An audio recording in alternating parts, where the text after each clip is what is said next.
Welcome to The Right to Reason. I'm your host, Robert Stanley, episode 40 coming at you. We have a famous and controversial sex therapist and psychologist, Dr. Darrel Ray. He's here to explain the hardest question: why do we cheat?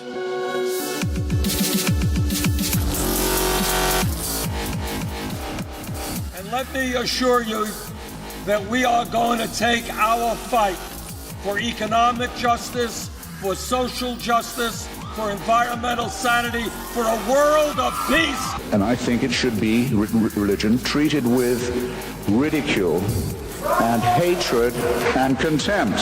And I claim that right. One aspect of American U.S. life and culture that I think that does deserve respect and admiration is protection of freedom of speech. The U.S. is unique in the world in that respect. The cosmos is also within us. We're made of star stuff. We are a wave.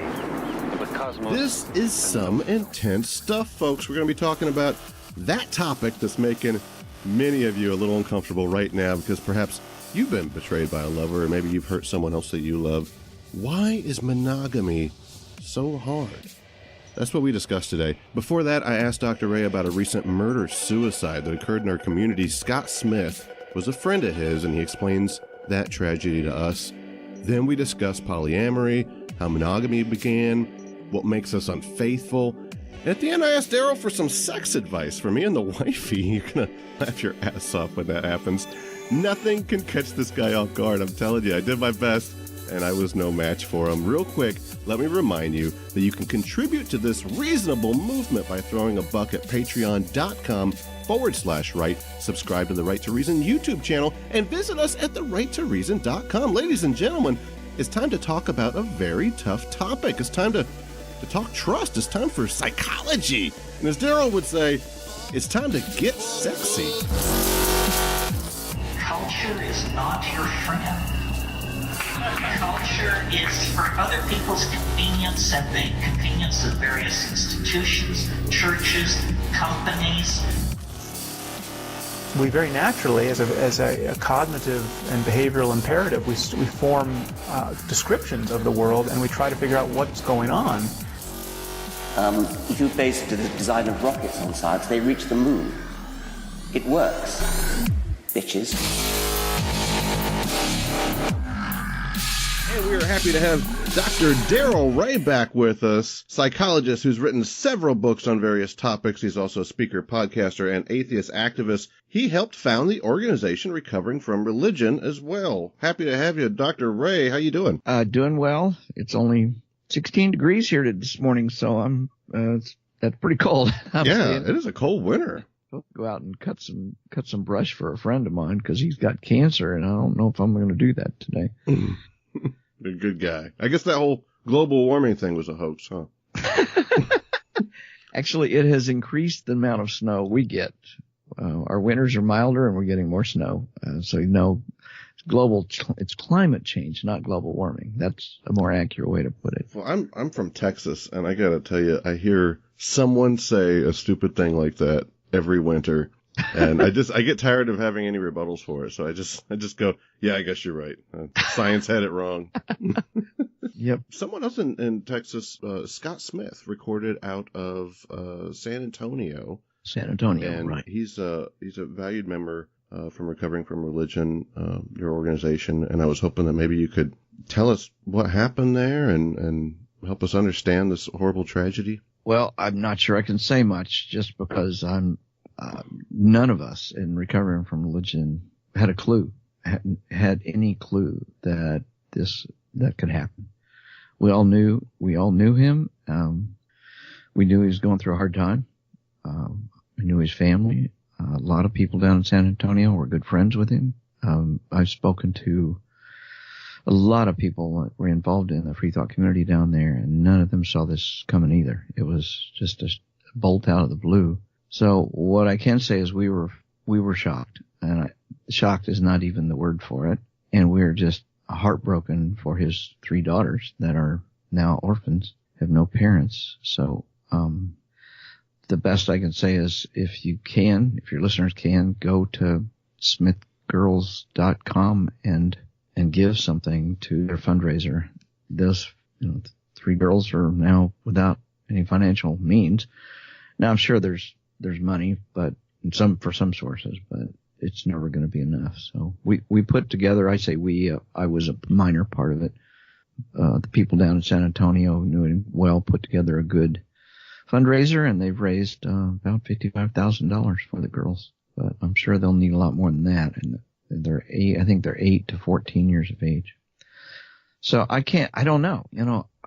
It's such a shock. I mean, it was out of nowhere. I have worked in the correctional systems. I work in the prison systems. I work with a lot of people who committed some pretty heinous crimes, but I was never in the middle. I was never right around it when it happened. And literally several of us were online as it was all breaking. We saw it coming, early that morning. And so I've never experienced anything like that. Don't want to ever do it again. It's heartbreaking that someone of our own community could commit a crime like that. But we're all human beings. Even though we're free thinkers, doesn't mean we've got it all together. Yeah. I just hope we let this, I don't know. I just hope we learn something from it. And one thing I will say, and this is very important, some people are saying this is mental illness. Some people are saying this is PTSD. It's not. PTSD does not make you murder somebody, and mental illness doesn't make you murder somebody. There's a whole nother dynamic going on there, and I don't want to get into that today. That's not the subject of our talk, but I'll just say don't go down that road. It's demeaning to people with mental illness. It's demeaning to people with PTSD. Understand what the difference is. That's what I would ask your listeners to do. Do your own research, and don't let it. It's almost like people are trying to create an excuse for this heinous crime, and that's a good point. I don't want to make an excuse for it. It's not mental illness. It's not PTSD. So, when you look at people start using that, in our culture, it's been thrown out there a lot. But you got to recognize that people do heinous things that are not mentally ill. Most of the people in Germany participating in the Holocaust were not mentally ill. They were caught in a cultural phenomena that they participated in largely willingly, maybe under duress and threat, but still they weren't mentally ill. And when you start using those kinds of understandings around the way what mental illness is versus something like that, you realize there's lots of people out there that are not mentally ill that are committing crimes. The people in the mafia, the hitmen in the mafia, are killing people, and for example, and they're not mentally ill. They're criminals. They're very antisocial kinds of people, perhaps, but they're not mentally ill.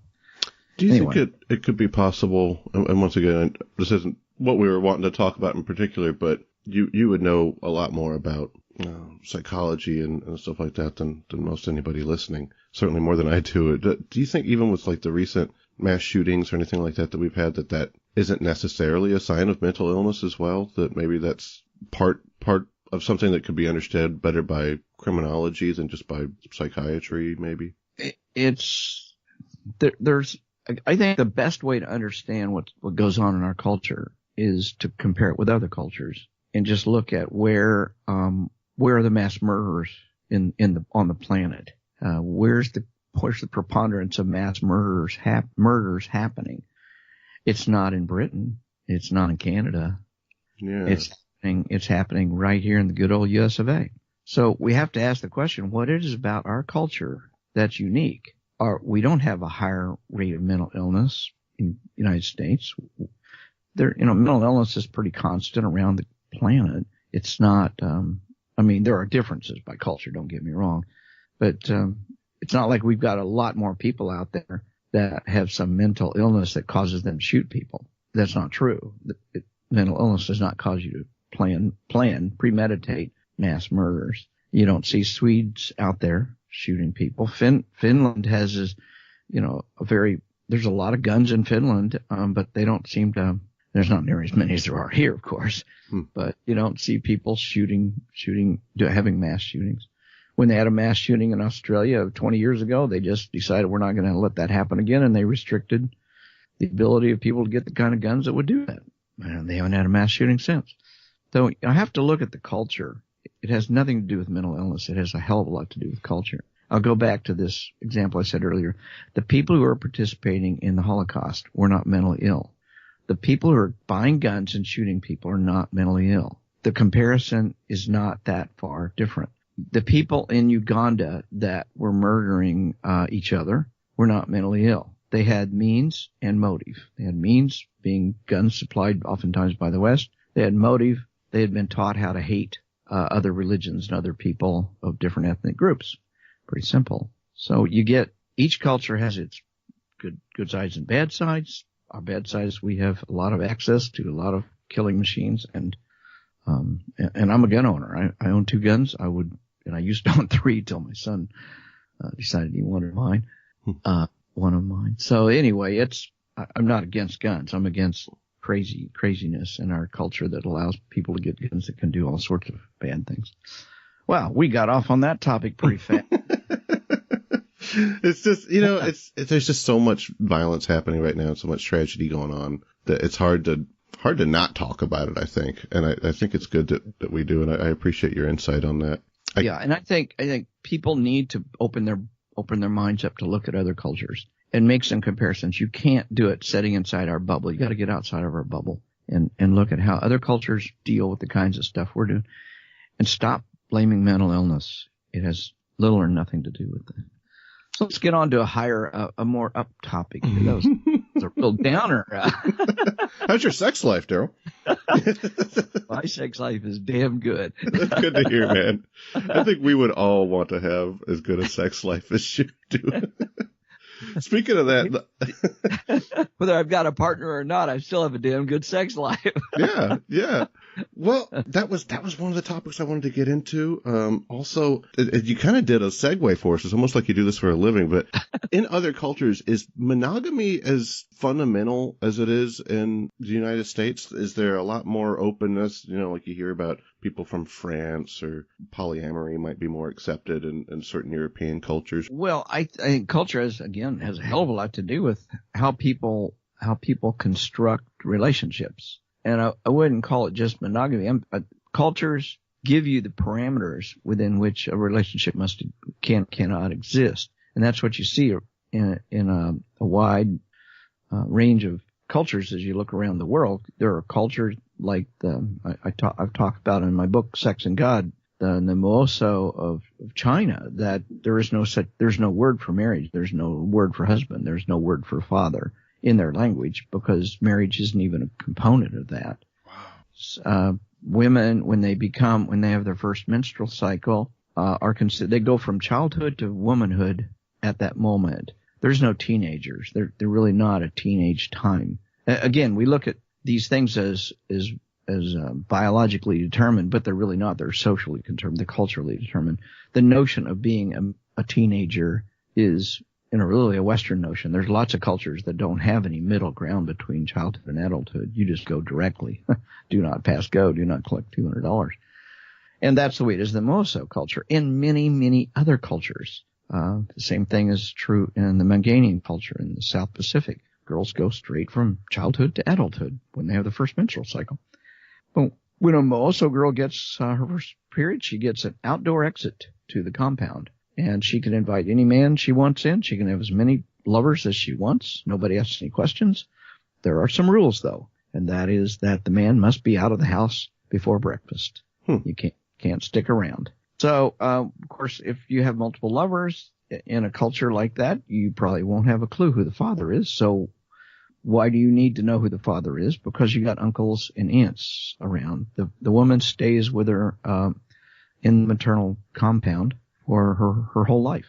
Men come and go. The uncles stay, so the men that she may have as lovers are living in another village or another compound with their sisters and such. So and they never get married. There's no marriage. The Chinese government came in the 60s and 70s and tried to force all the Mosos to conform to Chinese conservative monogamy. And it didn't work out, because as soon as the Chinese took the pressure off, they went right back to being non-monogamous. And it really is non-monogamous. in that sense. There's lots of cultures that practice different forms of non-monogamy. Monogamy is there. I mean, there's lots of cultures that are so-called monogamous as well, but there's a great book written about 15 years ago. It sounds like it's old, but it's not. It's really still pretty current, called The Myth of Monogamy. It's a great book, but it mainly looks at biology. And what they conclude in the book is there's almost no species on this planet that are truly monogamous, and that's especially true of humans. I don't know if you've ever seen one of my talks on sex, but when I oftentimes ask the audience, I might have 400 or 500 people in the audience, I say, how many of you know someone who's monogamous? And I'll get maybe a third of the people, maybe more, raise their hand. And then I say, now keep your hands up. If it's not you, how would you know? And then almost all the hands go down. Because you can't know. And there's lots of people who say they're monogamous, but they're not.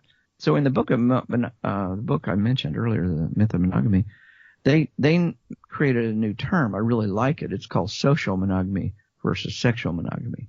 And there's a number of animals and birds that are socially monogamous, but they're not sexually monogamous. And we know this because if you check the DNA of the eggs in the nest, you'll find that a significant, up to maybe 40% of those eggs were fertilized by somebody who's not sitting on that nest. So the swans, for example, they may stay together for life, but while she's sitting on the nest, he's out screwing somebody. When he's sitting on the nest, she's out screwing somebody. And the eggs in that nest could belong up to 40% maybe to another male. Humans are the same way. There was a great study, a very inadvertent study back in the early 50s in England, where they were doing blood studies to try and solve the problem of RH factor. RH factor can kill a baby if it's the wrong. I don't want to go into the details of that. All that stuff, yeah. So they were trying to figure out how to solve this problem. And so they were getting blood samples of both parents and the children. And they were doing this for hundreds and hundreds of couples with children.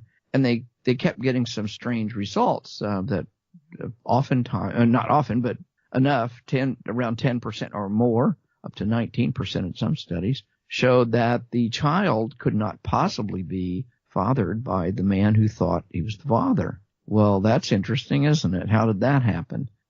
So in humans, we see the same thing we see in other animals. And there's lots of other cultures that have different forms of non-monogamy. And polygamy is one of them. We know the Mormons had many, many wives in the 1800s. That's a form of non-monogamy, not one that I particularly endorse because it's misogynistic and oppressive to women. But in the United States, in Europe, there's polyamory has started up, and it's pretty egalitarian, where I've got a very good friend. Well, actually, all three of them are friends, 2 males and a female, and they all live together. And one male is married to the female, and all 3 of them are in a group marriage, I guess you could say. And they seem to do quite well. And there's probably a lot more of that going on than we suspect in the United States. For the listeners, could you maybe tell us what polyamory is exactly? I think a lot of people just think of it as saying it's okay to cheat in your marriage. Like that's the kind of characterization that you hear a lot. Or maybe it's, it's just an open marriage or something like that. But it's a little bit more complicated than that, isn't it? Yeah, it's definitely more complicated. The very word tells you what it is. Many loves. That's what polyamory means. Many loves. And you define it yourself. People trying to get in here say, well, that is polyamory. Well, the thing is, I have 2 children. I love both of those children. Ask me which child I love more. That would be hard for me to say. People have no trouble understanding that they can have multiple children and love them equally or a lot. And it would be hard to make a choice. I have 2 parents. I love them both in different ways, but I love them both very deeply. They're both gone, I'm sorry to say. But how would I choose which parent I love more? I don't know how you do that. Well, the same thing can be true of a loving sexual relationship. You can have a deep commitment to somebody and not be married to them, not even want to be married to them, and yet be married to somebody else. And that happens more often than we imagine. Many people call it cheating, and I would agree it is cheating if your primary partner, whatever that is, if there is a primary partner, if that person is not aware of it, then it's cheating. And I think it's important for us to have integrity and honesty about about our sexual lifestyles. And so, what you're talking about is somebody who, or if somebody used the word cheating, it generally implies that it's unknown to one of the parties, that two people are conspiring against a third party. And there's lots of people out there who are non-monogamous. Now, non-monogamy and polyamory are two different things.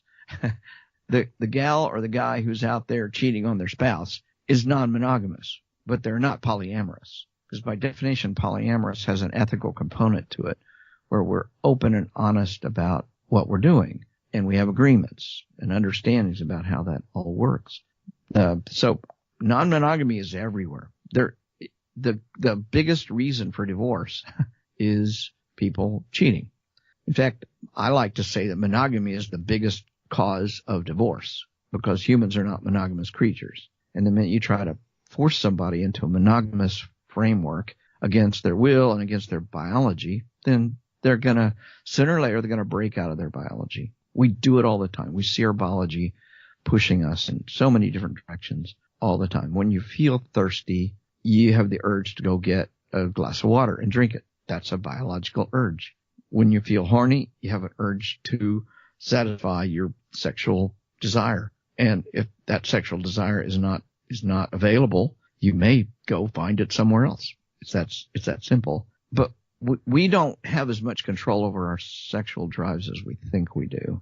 And all I would like people to do is consider that you have a strong sexual drive. It's going to be there whether you like it or not. Let's be ethical about how we express it. And ethical means we have to learn how to communicate with our partners and potential partners. So that's, wow, got way off on that one. Is that what you're asking? Yeah, that was great. I love when you start talking, I can just kind of zone out, just listen to your voice for a long time. And on that topic, just in case anyone doesn't know, Darrel Ray has his own podcast, Secular Sexuality, and it is just dynamite, fantastic. You do like less shows now than you used to, but they're still just as high quality as they ever were. I wish you'd be able to do them, you were doing them once a week for a while or something. I was, Robert, but the problem was I realized that the damn podcast was taking over my life. Yeah. And I have other things to do. I'm trying to help run Recovering from Religion, which is almost a full-time job in itself. Then there's so many other things. I've got a real life, I own a home, I've got friends, I've got a sex life. I want to write. I want to do podcasts with other people besides myself. It's one of those kind of podcasts that it really gets your imagination, your fantasy skills going in a way, because you talk to so many different people from so many different walks of life that it's fascinating. It's invigorating. It gets me thinking about potential avenues that I could go down in my marriage as well. Right. If I hear something on there that I'm like, oh my God, I never even thought of that, and not necessarily just like kink stuff. Like you were talking about with polyamory, relationship things, deeper stuff too. Not that there's anything wrong with the kink stuff, but I'll tell the wife, hey, you got to listen to this episode or something. So I'd really encourage people to check that out if they hadn't. And I was talking to a listener recently who had heard you last time you were on the Right to Reason podcast, and I said, hey, I'm having Dr. Ray back on, and I said, ask him about cheating. Why do we cheat?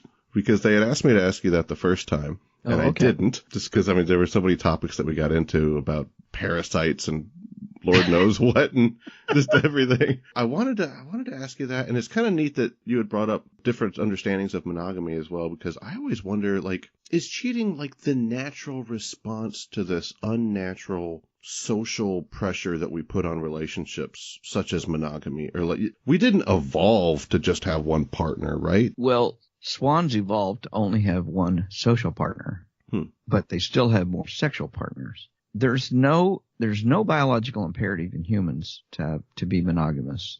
There's no evidence that we have to be monogamous. There's probably, if you could go back 10,000 years before Christianity, before modern religions and patriarchy, and especially before agriculture. Agriculture alone pushed our culture into some kind of ownership model of relationships. I need to know if I'm going to pass my cattle and my sheep and my land on to my sons, I need to know those sons are mine, not somebody else's. That's what agriculture did to us. And it also made women not much higher than the cattle, because men reproduced through those women and passed their cattle on in that way. And the agriculture really, really did that to us. But if you can go back and erase all that and just look at hunter-gatherer societies around the globe, because you got to remember, 10,000 years ago, 99.99% of all the people on the planet were hunter-gatherers. And so they had a certain sexual style. And there was lots of different sexual styles within those many, many different cultures. We know this because there's some interesting, there's tribes in South America, for example, that have had minimal contact, and intentionally we've tried to protect those tribes. At one point in time, I think there was 128 separate tribes that had been studied by anthropologists over the last century or so in the Amazonian jungle forest. And of those, of course, anytime an anthropologist is studying, they want to know what the relationship style is and what the sexual relationships are. And what they found, that there's something like 48 different cultures, and I could have my numbers wrong here, but it's a lot. Out of those, over 100 cultures have something called partible paternity. Now, I'll bet most of your listeners have never heard of the concept of partible paternity. Partible paternity. Yeah. Imagine you are in the forest and you're a hunter-gatherer, and you're out there with your bow and arrow trying to kill a peccary and have him for lunch today. And you notice that your peccary is mating, the female mates with 2 or 3 other males. Or maybe you have some dogs in your camp, and you notice whenever a female dog comes in heat, she'll mate with 2 or 3 other males. As a primitive scientist, you conclude that it takes multiple males to make healthy babies. And that's what these tribes had concluded, that if a female only mates with one male, she may have a sickly baby. So she needs to mate with multiple males because more sperm creates healthier babies. Now, that's not an unreasonable observation as a primitive biological scientist, if you will. So these cultures have this belief. As a result of that, women when they're having sex will have sex with multiple men. Maybe it's the same men, maybe it's the same 2 or 3 or 4 men, but they're still having sex with more than one man. And then when they get pregnant, they can be guaranteed, at least within their cultural framework, that this is going to be a healthy baby because it's had multiple men contributing to that baby. Are you saying like they think it's like lots of sperm are making this baby, like this baby has 5 loads instead of 1 load? Or just... Exactly. Right. Interesting. And it's a cultural construct. But before we understood how biology worked, that's a pretty good observation if you think about it. Well, partible paternity is remarkably common in the Amazon. I wonder how common it was in other so-called primitive cultures before Christianity, Islam, Buddhism, Hinduism came along. All those cultures force agriculture onto people. But if you could go back 10,000 years and study all the different cultures around the planet, you would probably find a large number of these cultures believed in partible paternity, because it's not an unreasonable conclusion to come to. The only reason we know that's not true is because we have biology, we have genetics, we understand science now. But the other thing is, you could, as a farmer, start seeing things that the hunter-gatherer wouldn't. For example, as a farmer, you could notice that one bull could fertilize. You could only have one bull in your herd, and yet that one bull could fertilize all these other animals and have healthy calves or sheep or whatever. Not that the bulls were mating with sheep, though that might happen. I've seen that video. So agriculture brings on some different biological observations that are important for agriculture. But what I'm saying is we don't have any evidence that humans have been ever monogamous, even when they live in a socially monogamous environment. The Hadza, for example, in Africa, one of the most popular, most known about hunter-gatherers in Africa, and that still exist and still do hunter-gathering kind of substance. They have an interesting approach. The woman controls the sexual relationship, period. She's in charge. She can mate with a man, have a baby. After about 4 or 5 years, generally speaking, she'll say, I've had enough, and she'll move on. She'll kick the guy out. He goes somewhere else. She gets a new lover. And so over a lifetime, a woman might have 4, 5, 6 lovers. might have 3 or 4, 5, 6 kids by different lovers, and that all seems to be fine within that culture. That's certainly not monogamous. She may live exclusively with one man for 4 or 5 years. Now, if you look at Helen Fisher's work on the anthropology of humans, she comes to an interesting observation that throughout the globe, the highest rate of divorce is around 4 or 5 years. So around the 5th year of a relationship, it seems to fall apart, and people split up. Even if the culture, a lot of cultures don't have such thing as divorce because they didn't have marriage, formal marriage in the first place. This whole notion of marriage is actually pretty new in terms of humans. Well, even as recently as 11 and 1200s, the Catholic Church didn't give a damn whether you were married or not, unless you were a noble, unless you had money. You can go back and find almost no marriage records in the Catholic record of that time. Peasants had their own marriage system, and it may not have conformed to what the Catholics thought, but yeah, the whole notion of marriage as a universal is a fallacy. Marriage is not a universal. Relationships are universal, and different forms of relationships, but not marriage per se. So the Hadza don't have a marriage custom. The Muoso have no marriage custom. In Hawaii, for example, before Western contact, marriage was a very, very loose construct, and the only people who were required to fit into some form of what we would identify as marriage were the royalty, because the royalty needed to know who the offspring were. But if you got below the royalty, marriage was a very, very loose, and who you had sex with wasn't that important. Now, you could get your head cut off in Hawaiian society for eating the wrong food, but nobody gave a shit who you had sex with. Food was the most taboo thing. There were certain foods that were reserved only for royalty. If a commoner ate it, that was grounds for execution. Now, that's really upside down from what we think of in Western culture. But when you start looking at other cultures, how they have sex, how they have relationships, it really gives you an idea that there's more ways to do this than the common Christian notion about marriage and sex in our culture, or the Islamic one, or the Hindu one, or the Buddhist one. And don't get me wrong, Buddhism is very misogynistic and very restrictive, very monogamous. So Buddhism is not the kind of kind, nice religion you would think it is. Components of it California Buddhism is, by the way, but the rest of the Buddhists, they're not. It's a very misogynistic religion. That's incredible. I always thought of Buddhists as such a peaceful community. They're always doing all the inner chi stuff and karate, and I obviously know nothing about it. Yeah, well, that's California Buddhism. If you went to Thailand or Cambodia or some other place, Tibet, you would find that 10-year-old boys are being forced into monasteries and forced to be in that framework for the rest of their lives. Girls, too. You'll see child abuse.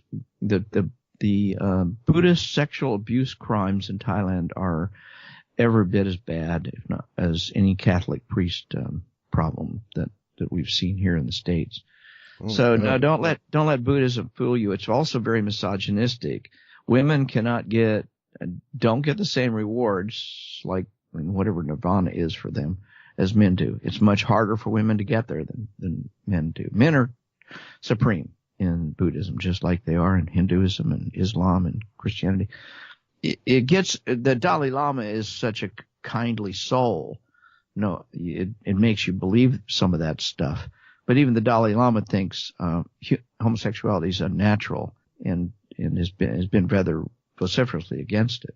So yeah, he's not very enlightened when it comes to LGBTQ stuff.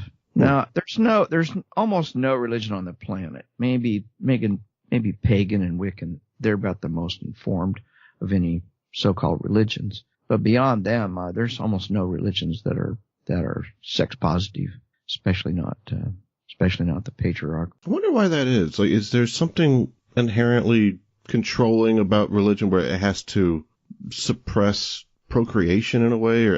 But why is it that religion is always just such a downer on sex? Well, I wrote a whole book on that. It's called Sex and God, How Religion Distorts Sexuality. You might have read that one. I have read that, yes.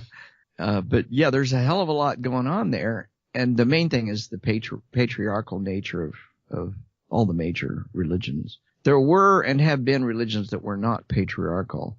Hence, they're long since extinct oftentimes. We're not really sure how positive they were, but there were there have been other ways of being, and a lot of those, were like in the Mediterranean, we know that Asherah was the mate, the consort of El, or what we now know as Yahweh, in the pre-Israeli, pre-Jewish traditions that the Jews took on. I mean, Asherah was a common goddess all around the Mediterranean.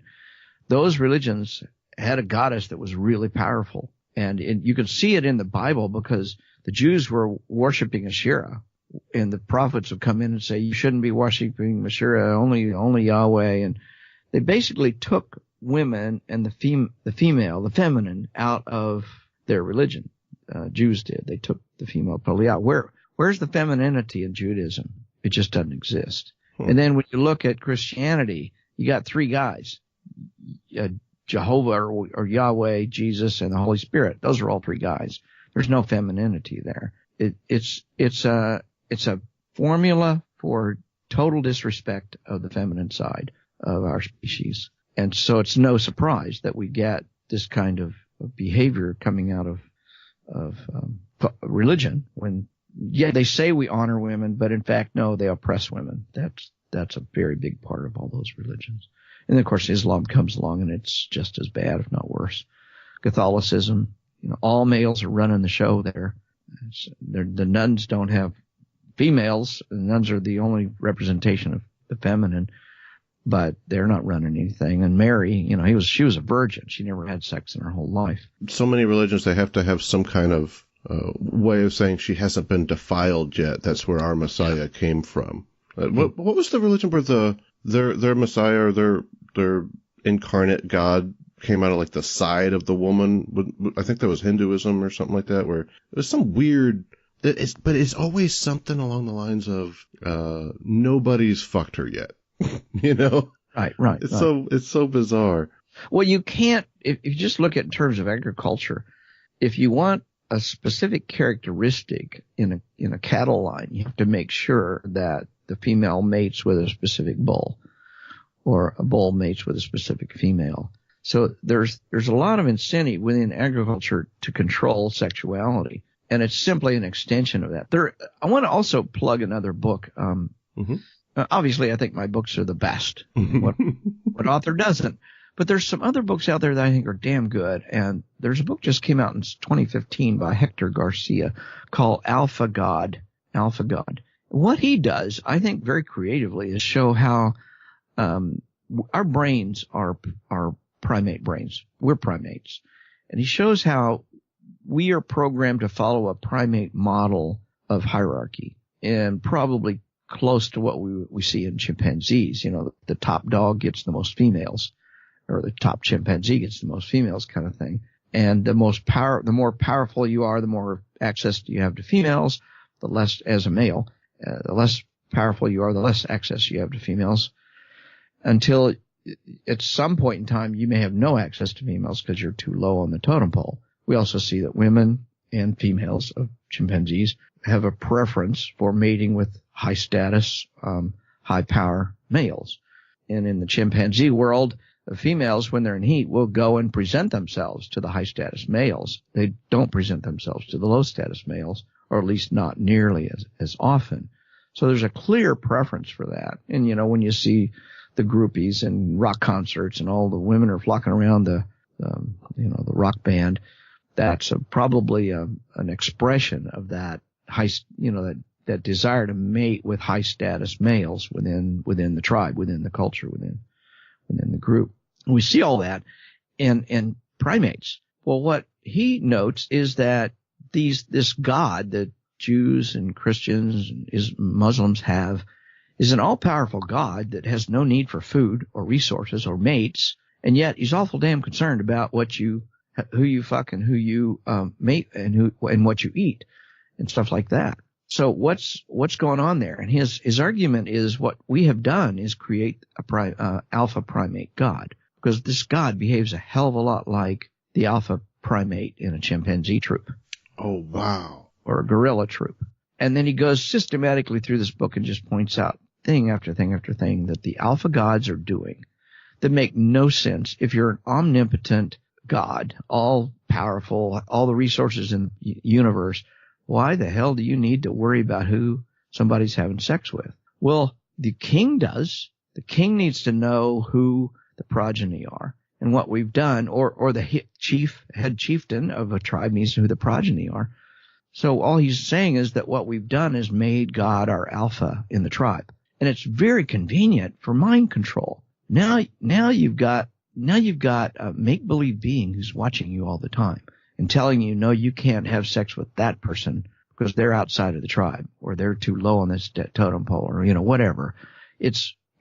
And it's an unconscious thing. We don't sit here consciously say, well, I'm going to make my God the alpha of the chimpanzee troop here, and we'll worship the alpha God. It's always convenient, though, that the alpha God's wishes and desires are almost identical to the king, or the big man, or the chieftain, almost identical all the time. So what it's done is our religions have recruited our brains to identify the alpha in the group and then follow what the alpha does. Well, in this case, the alpha is the God, but God is a puppet. The king or the priest or the minister are creating this God and telling us this God wants you to do this, when in fact it's the priest telling you. It's the king telling you.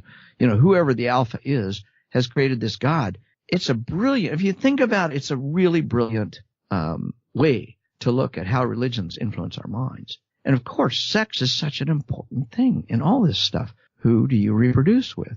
And is it, he notes that there's lots of ethical requirements and ritual requirements on those who are below. The higher you get, the fewer requirements there are. Donald Trump can totally violate all sorts of shit around his sexuality and abuse of women, and he can't, nobody's able to do anything to him. Mm-hmm. But the lower you go, the more consequences there are for violation of those rules. I mean, these are rules that they set up themselves. The Christians set these rules up, but the God, in this case, the Donald Trumps of the world, the gods are immune to those requirements. The subordinates are not. Subordinates are told who they can and they can't mate with. Fascinating. And while you were talking, it reminded me of how I keep hearing from these evangelical Christians that are, religious right side of politics and stuff, and how they'll say, well, God put Trump in that place. In the Bible, it says he raises and lowers kings and our leadership and that sort of thing. And I always ask them,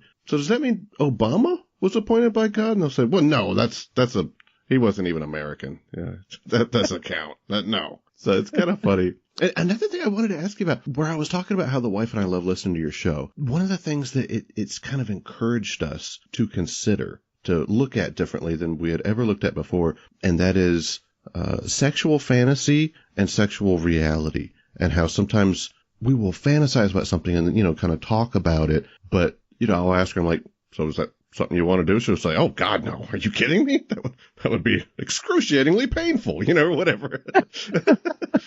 I kind of wanted to kind of probe your mind about our intersexual dialogue, as it were. Like, how do we control that? How does that express itself in reality? How much should we, should I judge my wife for thoughts that she has about some fantasy? Or if I have a fantasy, is it okay to tell her about it, or are there some things you just keep to yourself? Right. Well, I think a lot of that depends on the nature of your relationship. How trusting are you?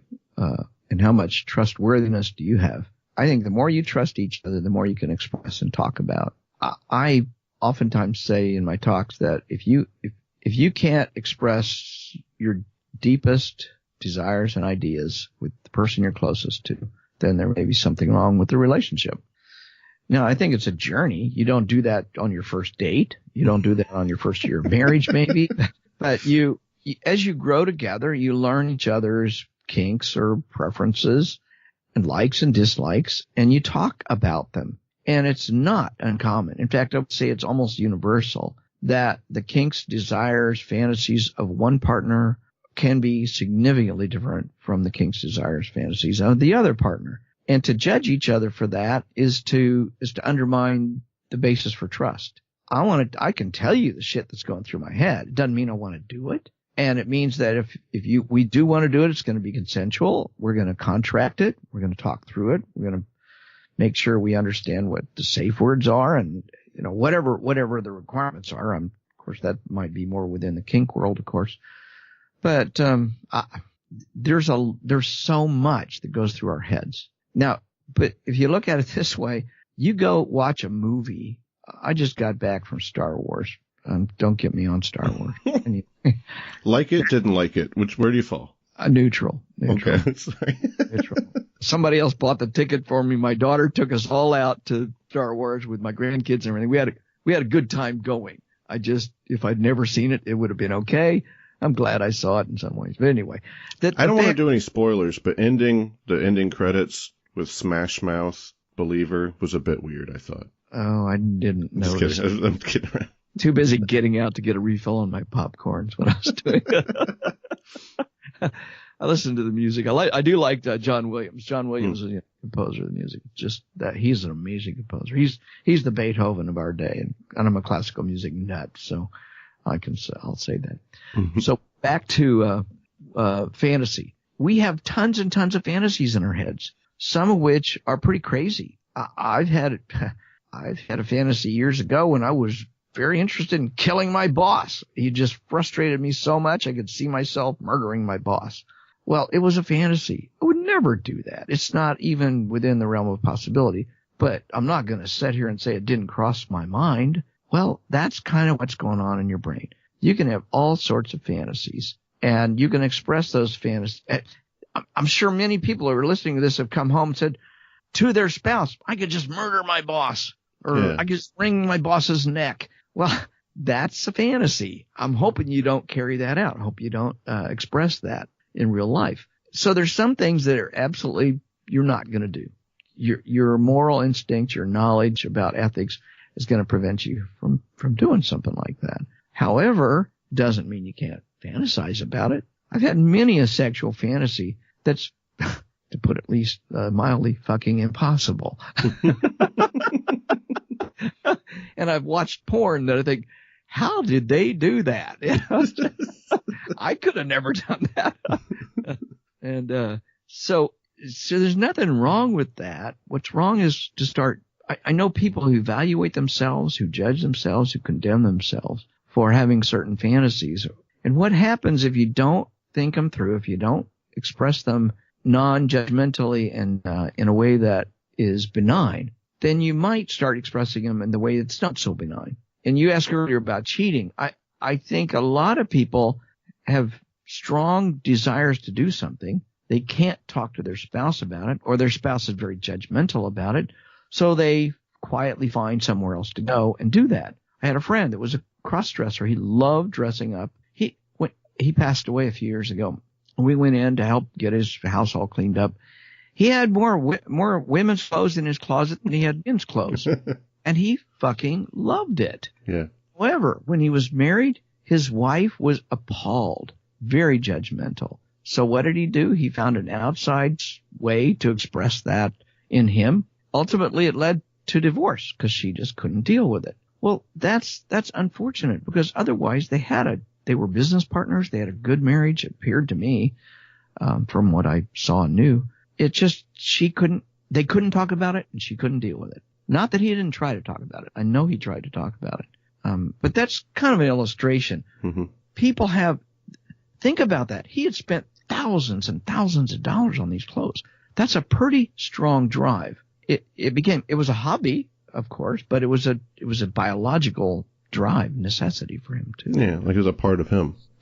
It was a huge part of him. So there's nothing wrong with what he was wanting to do. He wasn't hurting anybody else. He wasn't hurting his wife, but she had great shame around her. One of her issues, I can speak from some knowledge on this, one of her issues was she didn't want anybody to find out that she had a, quote, sissy husband.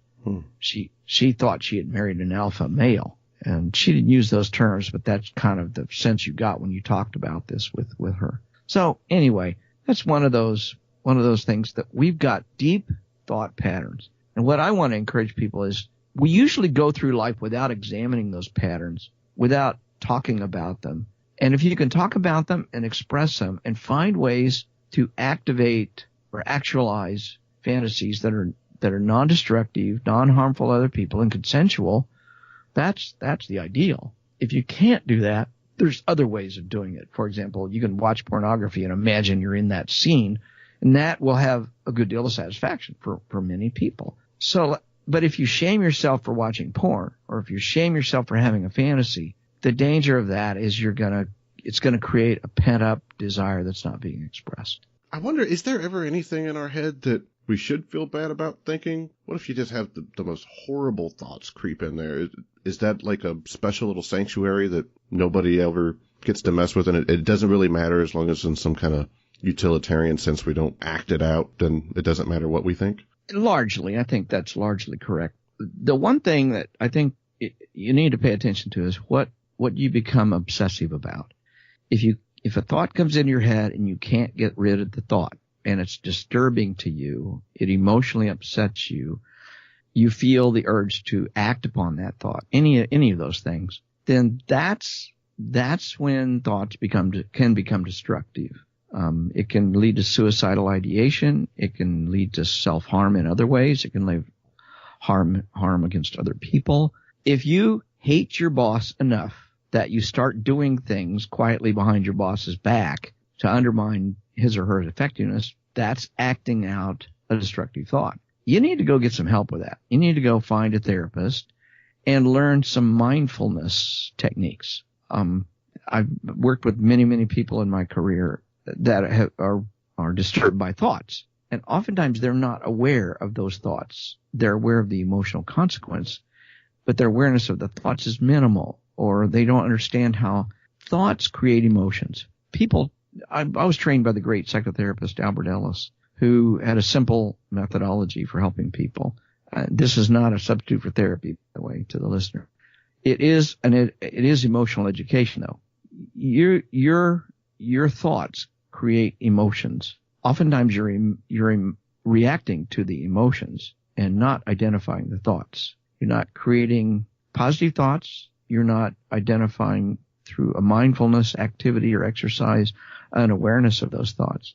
So you're being controlled by it. You hate your boss. You go and you start doing things out of spite and anger and all this. Well, you may not even be mindful of how much that's controlling you and undermining your own effectiveness at work and stuff like that. We're not even talking about sex. When you get into sex and you start seeing how if a person becomes obsessed with something, I could probably give you an example of a guy I know who literally hasn't had sex in decades. And part of the reason he hadn't had sex in decades is because the woman has to be pretty much perfect in terms of his definition, body type, personality, age. I mean, when you put all those requirements on it, well, hell no, nobody's going to have sex with you because those person doesn't exist on the planet practically.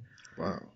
So trying to work with this narrow definition that he has in his brain, there's only one. It's almost like he's self-sabotaging. He is undermining his own ability to find people who he can enjoy and have sexual relationships with. So, we were looking at some other, I won't go into detail, and it's not directly relevant at all counts. But I see this in men and women. I see it way too often in both sexes, that they have these ideals in their head, and if you don't fit the ideal perfectly, you're not even a candidate to talk to, let alone date. And it's self-defeating. It really gets in the way of positive relationships. And it also means that once you find somebody who fits that narrow definition, maybe it's a certain body type, or maybe it's a certain personality, or maybe it's a certain eye color, or maybe it's a certain hair color. I know lots of people who say, I know lots of women who say, I will never date a man that's shorter than me. Well, okay, if you're a tall woman, you've eliminated maybe 60% of all the men on the planet. That's self-defeating. And I see this over and over again. And us as humans, we eliminate people for the most superficial of reasons. And there's so many really interesting, cool people out there who are just as interested in the kind of sex you want to have, but you've just defined them out. And the worst part is once you do find that person and you pair up with them, whether you want to be monogamous or not, once you pair up with them, sooner or later, you're going to find out they don't fit your stereotype. They don't fit your internal, they're going to grow older. Their hair's going to change color. Their body's going to change shape. And then you're going to lose interest because you based it on a pretty superficial notion of what your mate should look and act and be like. Or like one of my favorites is you actually do have sex with this person that you've just been looking forward to having sex with all this time because they meet this very strict guideline. And then she gets pregnant, for example, and now she looks different. Right. So the moral of the story is if you are obsessed about a thought that's potentially destructive to your health, to other people's life, to your own ability to mate with other people or find a proper partner, then yeah, you need some help. Go find a therapist that can teach you how to reprogram that. We are in charge of programming our own brain. We can't, our parents programmed our brain, our culture programmed our brain. But once you get to be an adult, you're responsible for programming your brain. You may not like the way if your parents raised you fundamentalist with all these sexual restrictions and rules around purity and all that, you need to get over that shit and reprogram your brain. And the quicker you get onto that, the better. It's a hard job, and I'm not gonna say it's not hard. It can be very difficult, but the rewards are amazing. Once you get on the other end of that, realize that I don't have to be pure. I don't have to be guilty about masturbation. I don't have to be guilty about lusting after other people. You know, all these rules that religion put on us is pretty damn liberating, and you can really enjoy life and enjoy other people once you get rid of that programming. And it is programming, just like you can program a computer. We have to program and deprogramming ourselves all the time.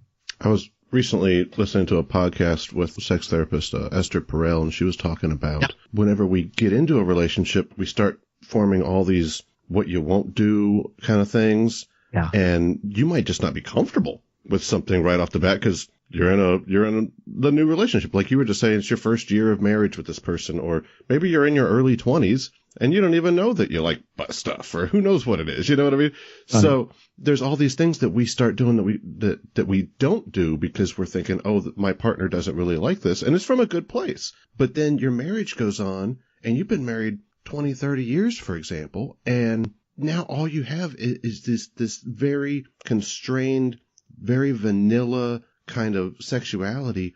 And she was talking that maybe that's a good reason why people start to step out and reclaim authority over their sex. It's not so much, and what made me think of her is I hear you talk this way a lot on your podcast and from the books that I've read that you've written, where we have such a negative view of infidelity because, I mean, it is heartbreaking. You know, it is something that you could imagine, you know, if you're betraying this other person's trust and what have you. But to look at it from a different perspective of saying, well, what if this is just a way to reemerge with your own control over your own sexuality, and it happened because over time you and this other person had just been limiting yourselves out of love in the first place? Well, I think it's based upon, going back to the thought process, it's based upon some notions that we gain through our culture that do not necessarily exist in other cultures. And that is the notion of ownership, that I own your sexuality and you own my sexuality. You see this all the time. You look at the marriage vows. The marriage vows basically say that. You own me, I own you.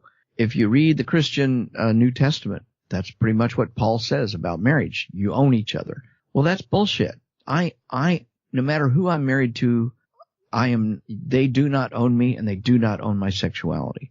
So you need to negotiate what is the sexuality that's appropriate and acceptable within this relationship. And that's the problem. People don't do that when they're first married. That it's just so exciting. I mean, think about it. New relationship energy, when you first get started with somebody, it's so fun. It's so exciting. And it goes on for 3 or 4 years or however long. And then it starts tapering off. Well, we love that. It's a very powerful emotion to be in that new relationship energy, the early phases.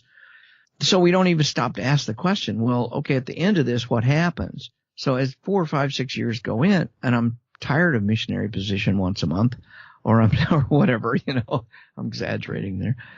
I want something else, because we humans love variety, and some humans love it more than others. Chances are one of the two humans in a relationship, no matter what gender they are, likes variety more than the other. So they're going to have a need to get out and do something with that variety. Now, it may mean that instead of just bowling every Saturday night, they want to go play pool or something. That's a different form of variety. But you see that in couples all the time. And if I own you and you own me, I can restrict what you can and can't do. And that is a formula for disaster. I see people, I had 4 grandparents who were married both more than 50 years. And they were very proud on their 50th wedding anniversary to, advertise that they'd been married for 50 years. I also don't know 4 more miserable people on the planet than my 4 grandparents. They probably had stopped having sex when their last child was born. That's just about what we all figured. They were miserable, and the mention of sex would get them embarrassed. They couldn't talk about it. They couldn't look at movies it was just, they were both super, super Christian. So they were extremely repressed in their sexuality and their ability to even talk about it. So, but they owned each other's sexuality. So that means there is no sex. And you see many, many couples, after a few years become sexless marriages because they can't talk about it. They can't say, this is getting kind of stale here. I'd like to go do something different. Let's go watch strippers at a strip club, or let's look at some pornography, or let's talk about our fantasies, or let's change positions more often, or let's have a date night and just get the kids out of the house, or get away from the kids. Any of those things could be things you could do to liven things up. But if you can't even talk about it, sooner or later, one person's going to feel strong compulsion to go outside. And all the therapy in the world is not going to stop it. I do see a lot of blaming between couples when one person steps out of the marriage. Now, I'm going to say something here, but I don't want the listeners to think I'm giving excuses to people who cheat. I'm not. Right. I'm just saying when people step outside of the marriage without permission, without knowledge, that's unethical. It's and it's a betrayal of your partner. What I don't see is the other partner taking any responsibility for how the marriage, how we talk about sex and how we deal with the marriage issues. I write about this in Sex and God, the notion of social-sexual orientation. And it's a simple concept that we all are born with a certain level of, I'm going to make it really simple, certain level of sexual adventurousness. And it's pretty rare that both people in a couple have exactly the same level of sexual adventurousness. But let's say that person A has got an adventurousness score of 2, which is very low. The missionary position all the time would be fine with them. And the other person's got a sexual adventurousness of 6, which isn't very high, but a hell of a lot higher than the 2. Well, sooner or later, that 6 is going to want to get something else going on, whether it's inside the marriage or outside the marriage. If you're not talking about that, or if the 2 is so concerned or jealous or owning of the other person that they can't deal with it, then it's a formula for sooner or later something bad's going to happen. That's what I'm trying to let people know. You got to talk about this shit, and you got to be open to it. There's a couple I know going through a divorce as we speak. If they could have just talked about some of this stuff, I know both of them are capable of it. They would have probably saved their marriage. But to this day, one of the 2 partners simply cannot talk about anything. The interesting thing was the person who stepped outside the marriage was the person who can't talk about anything. It's quite ironic. The other person seems to be able to talk about it. Now, I'm not going to say I know everything about this marriage. I'm not their therapist or anything. I'm just acquainted with them enough to know what's going on, at least from their multiple perspectives. Anyway, hell, we've gone on and on and on. Well, I do want to say a couple other things. One is about jealousy. I would encourage people to go back and listen to my podcast number 4, 5, and 4, 5, and 7, I believe it was, where I talk about jealousy. I hate the word jealousy. I would like to get rid of it, get it out of our vocabulary. I would rather people deconstruct it and use the basis of jealousy is really things like possessiveness, ownership ideas, fear of abandonment, fear of betrayal. If we can break it down into those components, then we can talk about it. But as a therapist, I find jealousy very difficult to talk about because it's so nebulous. It's so hard to understand. And what's jealousy to you is very different for me. So if we can break it down, if you can think about when you say jealousy, do you mean your fear of your partner abandoning you? Is that what you mean? Or does it mean you've been betrayed by somebody in the past and you're afraid of that now? That's a better way to talk about it. We can talk about those things. And finally, I'd really like to talk about recovering from religion briefly. Sure. I don't know how much your listeners would know about recovering from religion. I talk about it every time I get on a podcast, of course. Yeah, we've had Kayla Black on. Oh, good. Yeah, right. We've had Gail Jordan on. Yeah. Okay. Gail. Right. Gail's wonderful. Great. She's our executive director. But anyway, right now we are growing gigantically. It's almost amazing how fast we're growing. We're well over 100 volunteers right now answering our chat line and our phone lines. We have hundreds of chats and phone calls coming in every month, and that's been growing pretty steadily. We have the secular therapy project that's growing. I think we grew 25% in the last year. We've got over 11,000 clients looking for 347 therapists last I checked.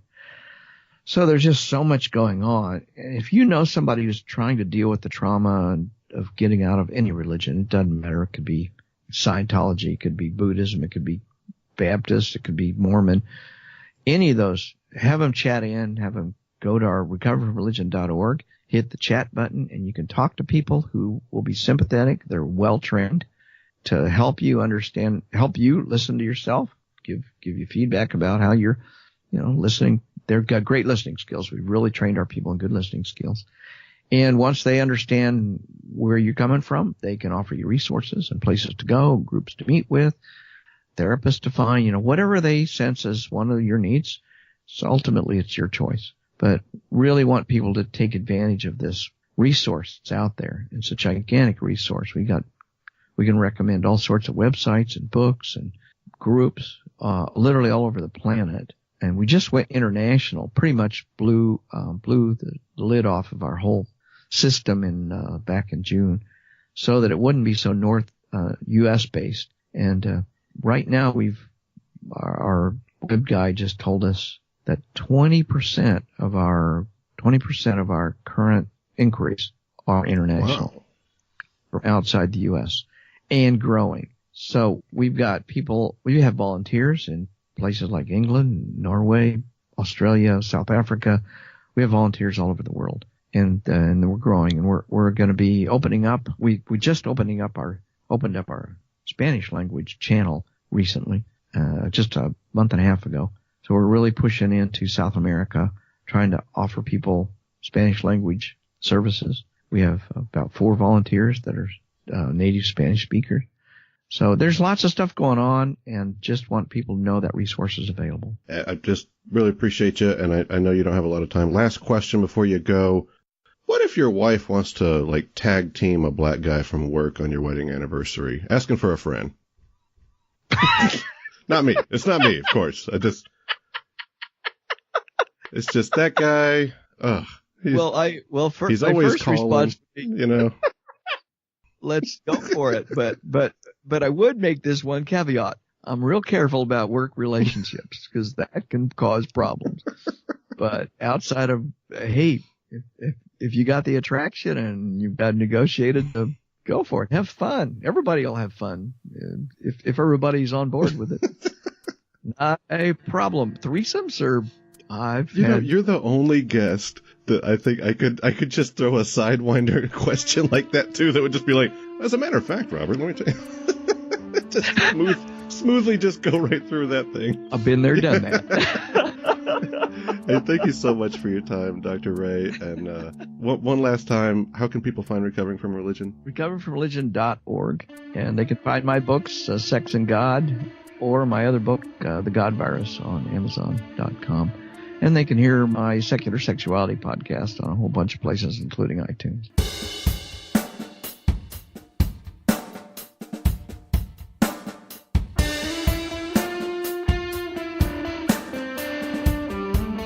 Love me some Darrel Ray. The patrons that made this episode available to you are Phil Calderon, My Humble Salt, Larry Wilson, and Enema Man. Still can't get used to that name. If you are interested in following these patrons' examples, go to patreon.com/right. If you're strapped for cash, not a problem, but please share us with your friends. Music is brought to us by aloststateofmind.com. Find more of this show on YouTube and at our website, therighttoreason.com. So before I go quick question for you crazy people. Are you ready for another debate? Well, next week, get this is crazy. I debate a Christian rapper.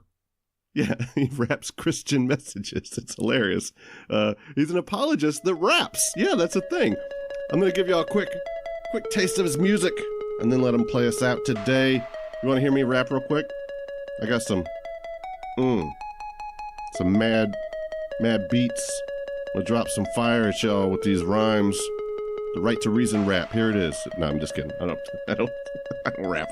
But this guy does. And next week we'll discuss the morality of the Bible, and I'm gonna ask him, what kind of God would send my child to hell?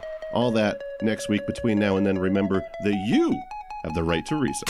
Ex-pervert, weed smoking, alcohol drinker. But I made a U-turn when the Lord flipped on my blinker. Always a deep thinker, sin consumed my thought life.